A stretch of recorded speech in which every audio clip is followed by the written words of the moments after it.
Another month without a job, huh? Maybe you should apply at that cafe down the street, Vivian. At least they give you a cute apron. Andrew's voice was full of smug amusement as he raised his glass. Laughter erupted around the table. 5 men in tailored suits leaned back, their crystal glasses catching the rooftop lights like trophies of power. I held my wine quietly, the stem pressing into my palm, my smile frozen, fragile, hollow. I didn't speak. I lowered my gaze, letting my hair fall just enough to shield my expression. They couldn't see my eyes, but if they had, they might have noticed I wasn't humiliated. I was calculating. We were 26 floors above the streets of Chicago, the city sparkling beneath us like a false promise. The rooftop of the Waldorf Astoria was alive with laughter and clinking glass, but every sound felt like a blade pressed against my skin. And none of them, especially not Andrew, had any idea who they were really mocking. I sipped the wine slowly, letting the bitterness sit on my tongue. A reminder to stay quiet, to stay patient. They thought I was just a failed woman, a lucky wife who landed a generous husband, someone to pity, or worse, to laugh at. Vivian, one of Andrew's colleagues, chimed in. Andrew should start a charity for wives who just can't seem to get hired. Poor thing. Andrew chuckled. Oh, come on, she's working, doing in-depth research on Netflix's rom-coms. More laughter, louder this time.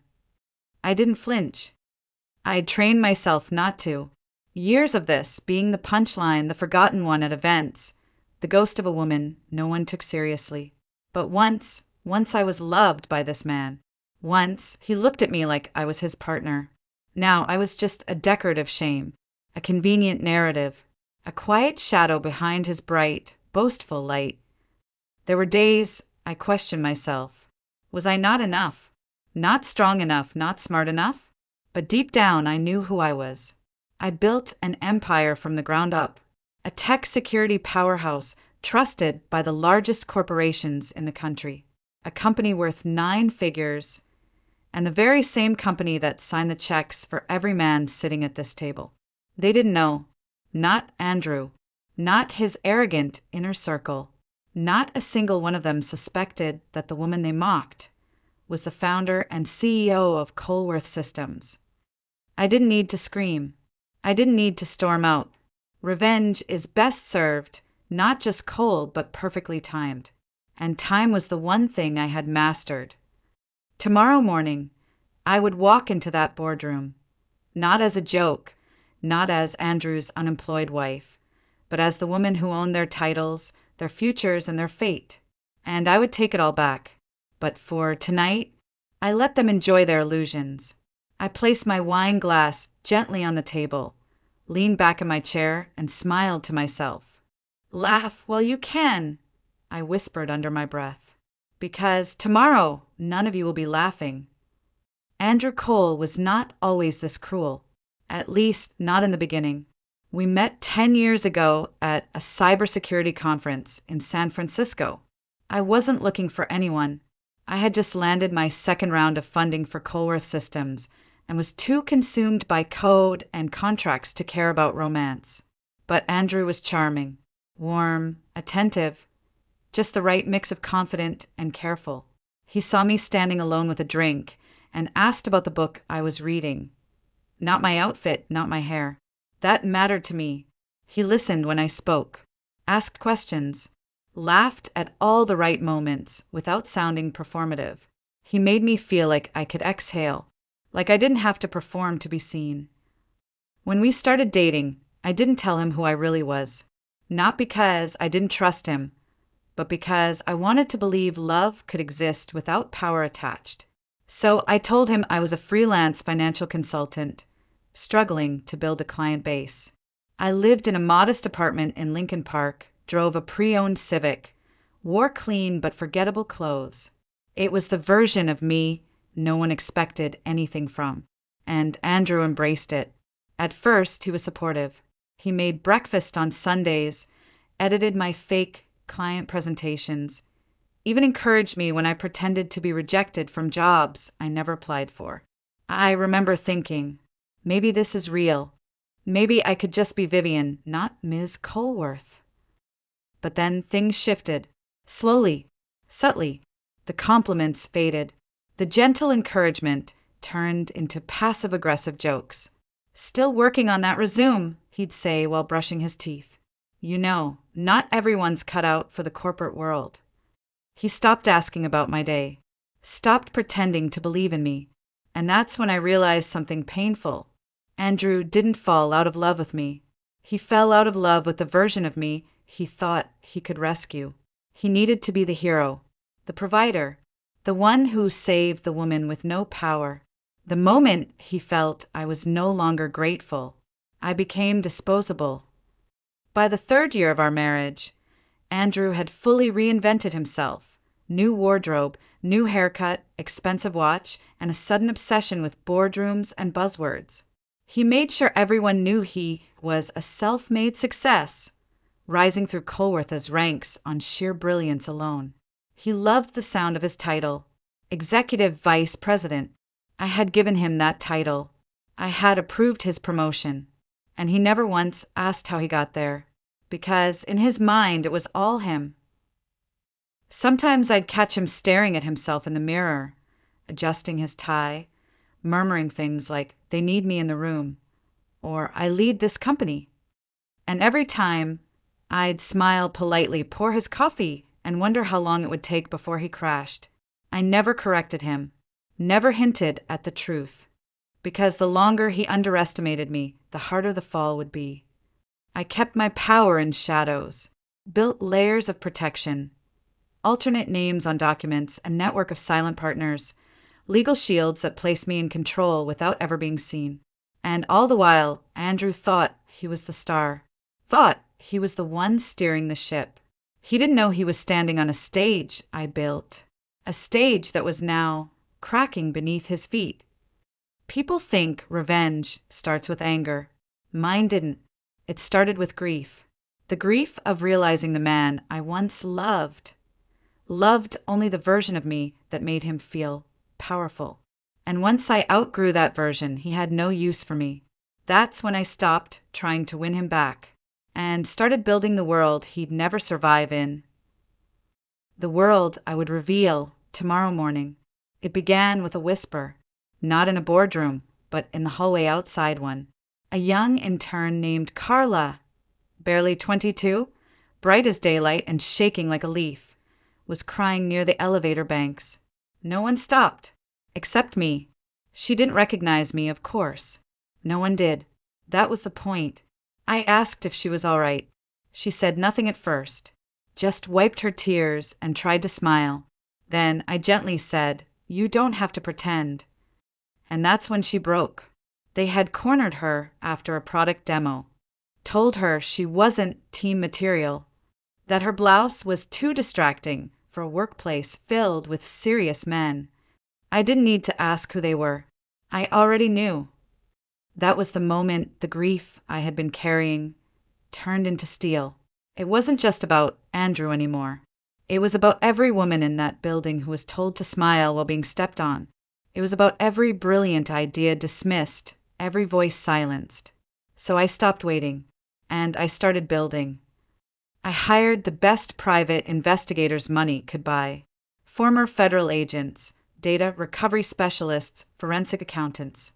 They had one job, watch, document, gather. I gave them access to Colworth's internal systems I had designed, encrypted, and controlled.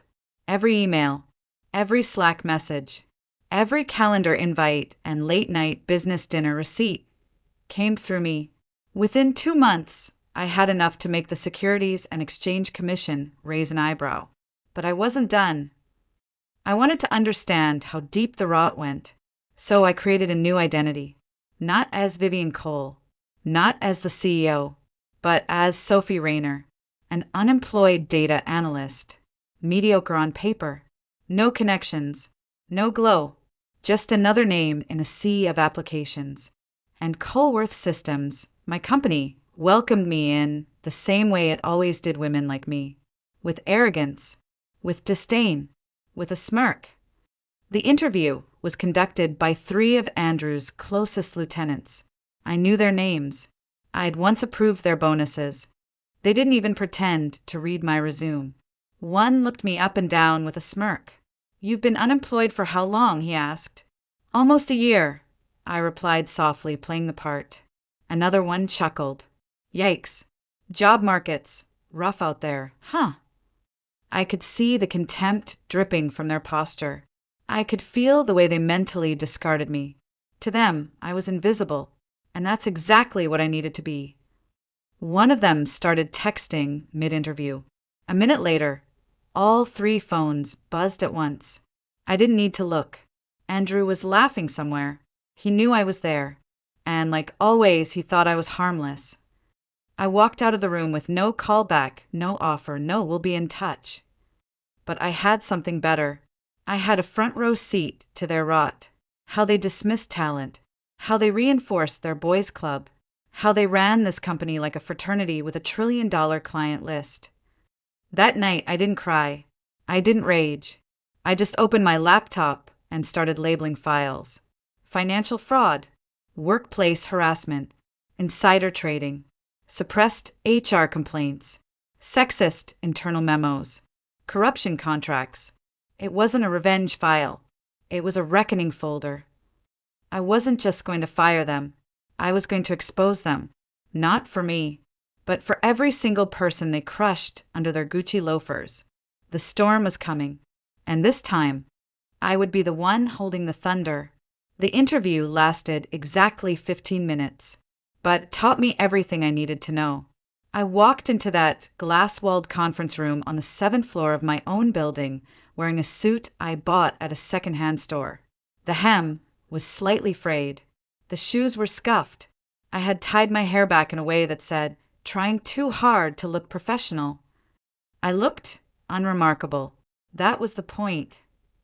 Three men were already seated, sipping coffee from branded Colworth mugs. I knew them well. I had seen the invoices that approved their obscene bonuses.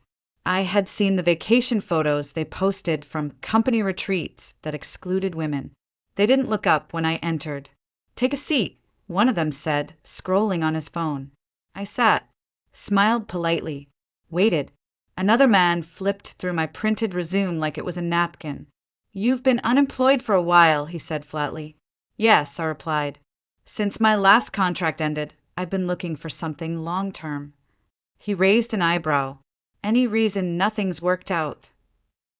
I paused. The real me, the Vivian who signed their paychecks, wanted to answer with sharp clarity. But Sophie Rayner, she stayed small. "Just bad luck, I guess." He nodded, not kindly, just knowingly, the kind of nod you give someone you've already dismissed. The questions that followed weren't questions. They were tests. Why should we pick you over someone younger? What makes you think you'd fit into a fast-paced team? Are you comfortable taking direction, especially from male colleagues? They didn't say male out loud, but it was there, dripping between the lines like oil. Halfway through the interview, one of them pulled out his phone. He was texting. I didn't need to see the screen. I knew the rhythm of Andrew's messages. 2 minutes later, all three phones buzzed. One of them snorted. "You've got to be kidding me," he muttered under his breath. Another chuckled. "She's got spirit, though. I'll give her that." No one explained what was funny. No one needed to. I sat there still, not hurt, not embarrassed, just observing. These were the men running my company. These were the decision-makers. And this was the culture they had built.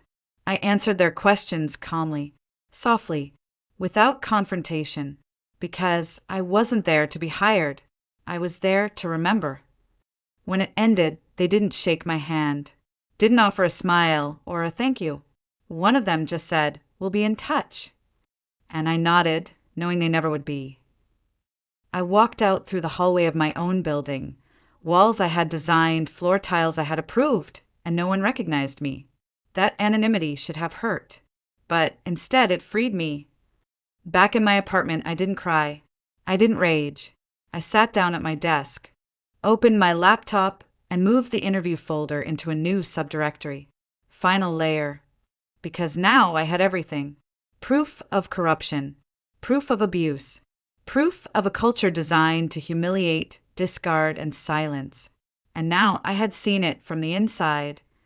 Tomorrow morning, they would walk into a boardroom, thinking it was business as usual. They would sip their coffee, talk over each other, crack a few jokes. And then they would see me. Not Sophie. Not Andrew's wife. Not the unemployed woman at the dinner table.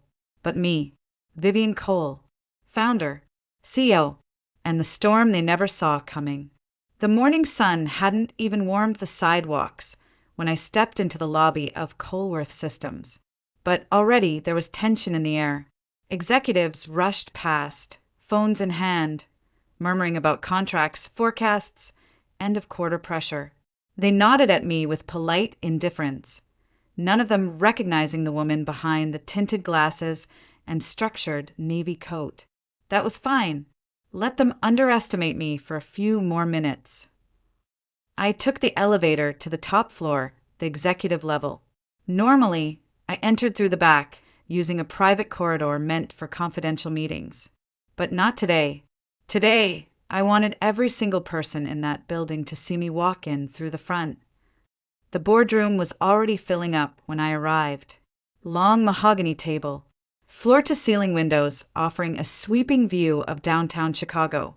The company's elite sat around it, shareholders, executives, senior advisors. At the head of the table, I took my seat.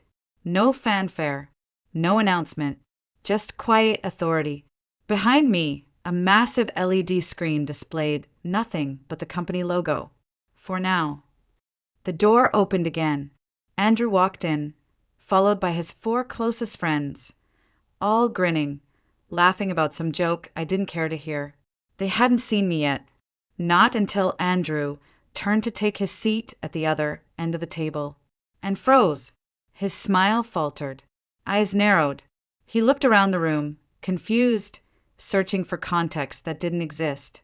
"Vivian," he asked, laughing awkwardly, "what are you doing here?" I placed my hand gently on the thick folder in front of me. My voice was calm, clear. "Sit down, Andrew. You and your friends will want to hear what I have to say." He hesitated, then obeyed. The others followed, suddenly silent. "Before we begin," I continued, looking him directly in the eye, "I'd like to reintroduce myself." I stood. "My name is Vivian Cole. I am the founder and CEO of Colworth Systems." The room froze. No one breathed. Shock rippled across every face. Andrew's skin drained of color.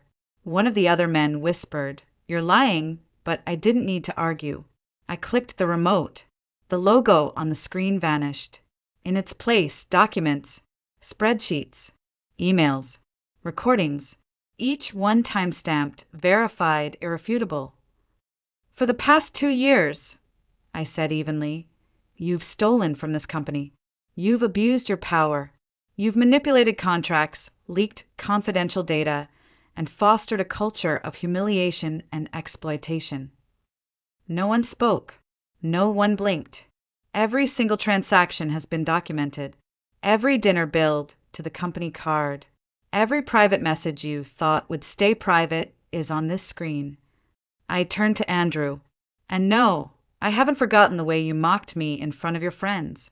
You laughed because you thought I was beneath you, but you only stood so tall because I let you." The room was silent, and then I signed the first paper. Termination. Andrew Cole. Then the next, and the next. Each page slid down the table like a guillotine. "You're all fired. Effective immediately." Andrew shot to his feet. "You can't do this," he yelled.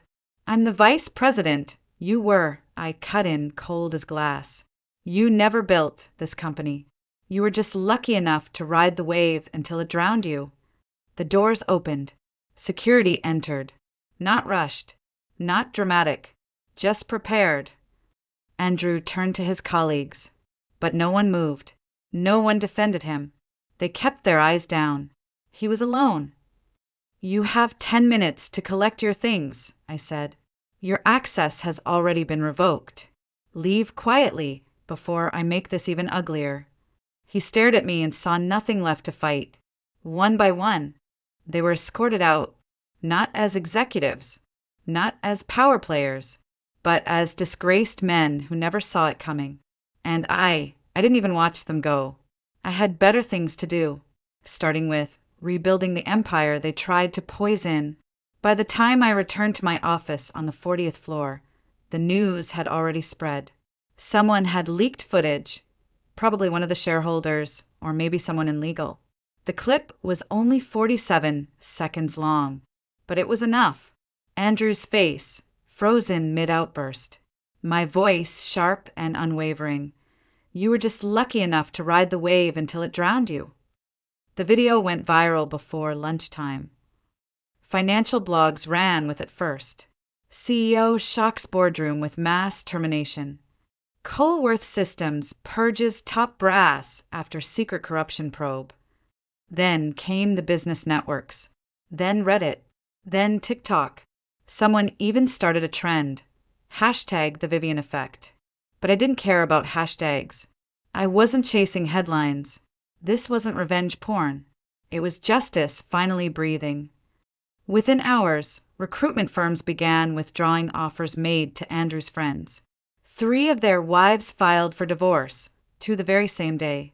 One of them, reportedly, had no idea her husband had been funneling company funds into a secret offshore account.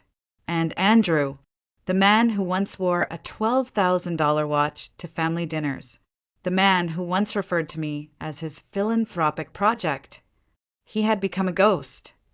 An old colleague ran into him weeks later at a small electronics chain in the suburbs. He was working the floor, folding boxes, scanning barcodes. No suit, no Rolex, no arrogance. She told me his face looked hollow. His smile had collapsed into something that looked more like apology than pride. I didn't need to see it to believe it. I didn't need to gloat. He had already destroyed himself. All I did was let the truth be seen. But my focus wasn't on Andrew anymore. It was on the people who were still here, the ones who had stayed silent, not out of cowardice, but because no one ever listened. The interns who tiptoed through toxic meetings. The engineers passed over for promotions because they didn't play golf. The HR managers who cried in parking garages because their reports got lost. They were the reason I came back, not just to remove the rot, but to make sure it never returned. That afternoon, I called for a company-wide meeting. Thousands of employees joined the live stream. No makeup, no script, no PR prep, just me standing in front of them. I know many of you are confused, I began. But what happened today wasn't chaos. It was correction.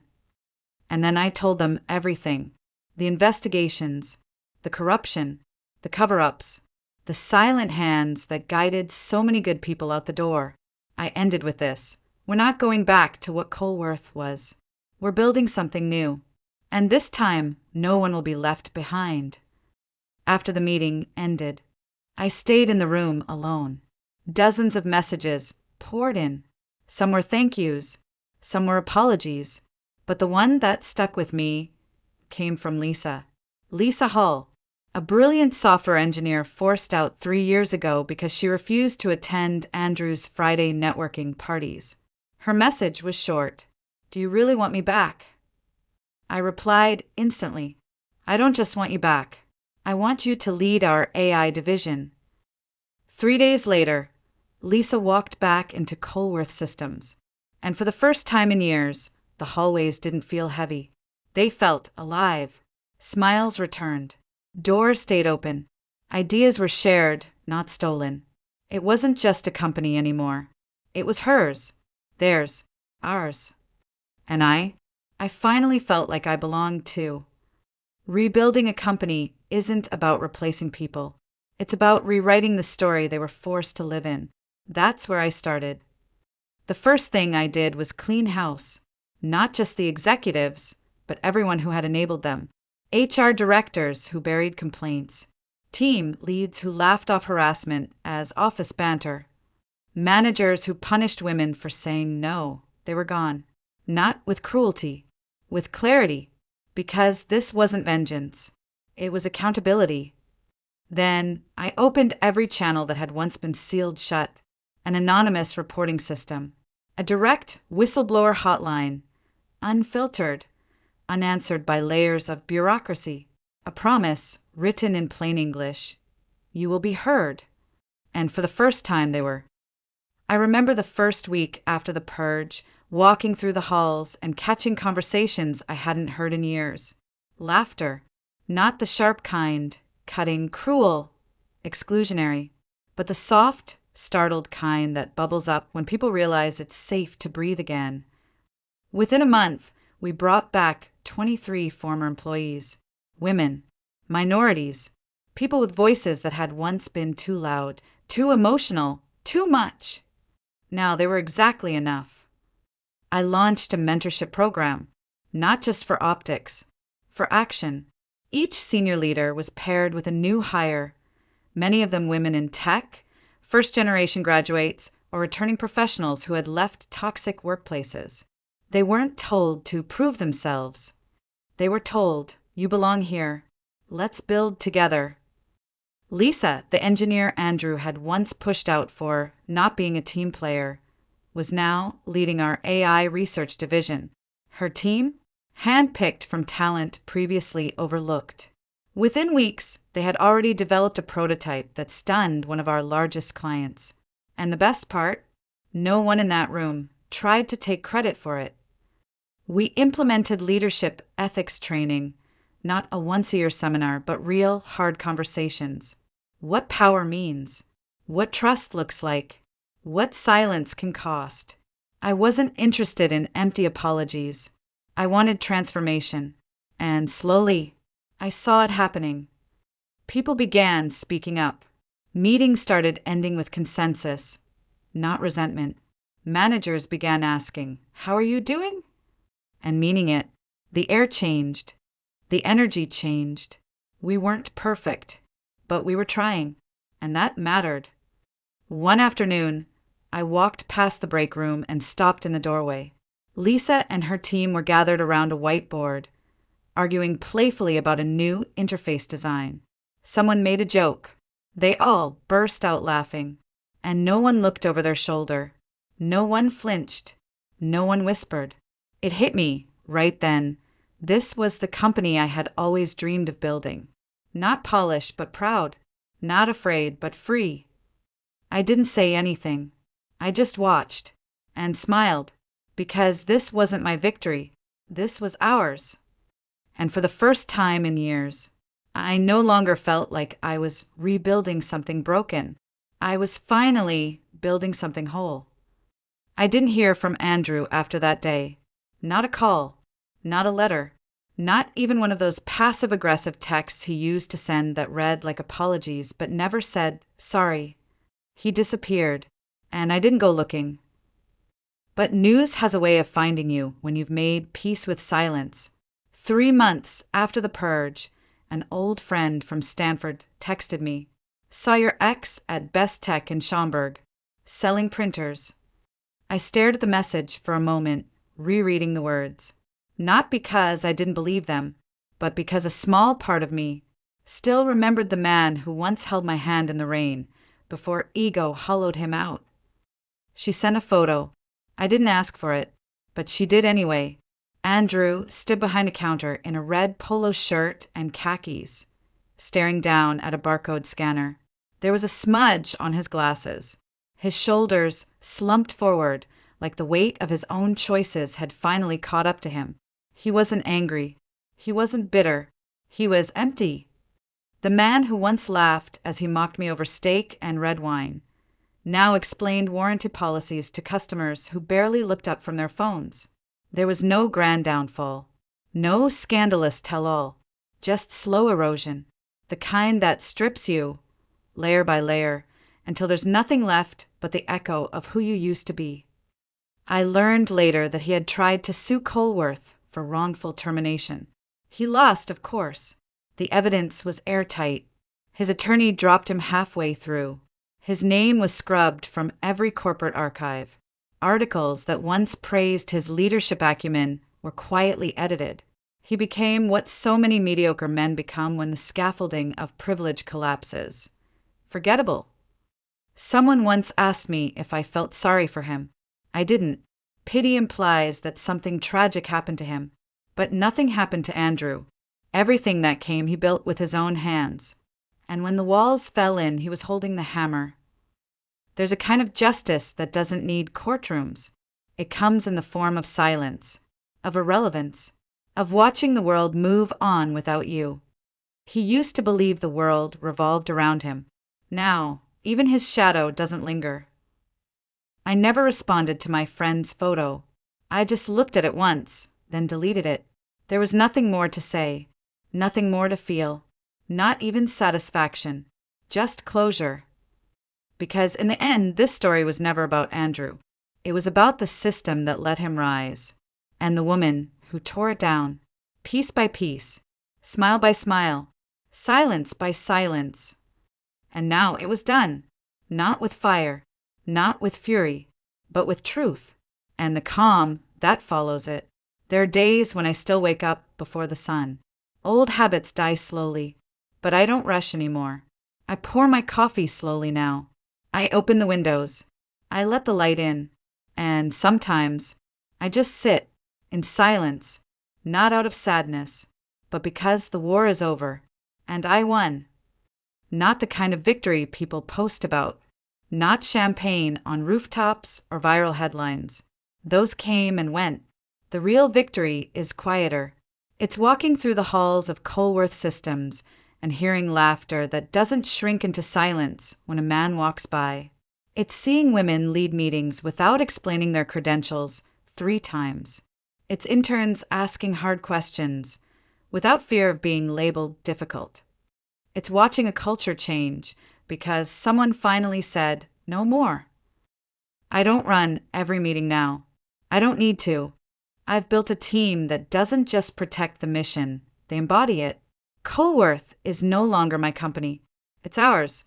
And someday it will belong to people I'll never meet. And I'm okay with that, because I didn't just build a company. I built a place where people can belong without bending, where they can grow without shrinking. I mentor young women in tech now, not because they need my help. Most of them are far more brilliant than I ever was at their age. But because I want them to know you don't have to survive a man like Andrew to be powerful. You don't have to be broken first. You're allowed to thrive just because you're good. Every year now, we award a scholarship in the name of Carla, the intern who cried outside the elevator that day. She didn't stay at Colworth. She went back to school. Now she runs her own startup in San Diego. We still talk sometimes. She sends me photos of her dog. I send her articles I think she'll roll her eyes at. It's the kind of relationship I never had with my mentors. The kind built on honesty, not hierarchy. As for Andrew, he's just a name now, a memory that doesn't sting, a chapter that has been read, understood, and shelved. I don't hate him. I don't thank him. He was simply the spark. But I was the fire. People ask me sometimes if I'd do it all over again, if I'd lie about who I was, if I'd stay silent all those years. And the truth is, yes, because without that silence, I never would have heard what the world truly sounds like when you stop pretending. I built something that matters, not just for me, but for everyone who was ever told they weren't enough. And one day, when I'm no longer here, Colworth will still stand, not as a tech giant, but as a monument to the quiet power of women who refuse to stay small. This is not the end of my story, but it is the part one needed to tell. I was Vivian Cole, the woman they mocked, the one they underestimated, and this was the day they learned who I really was.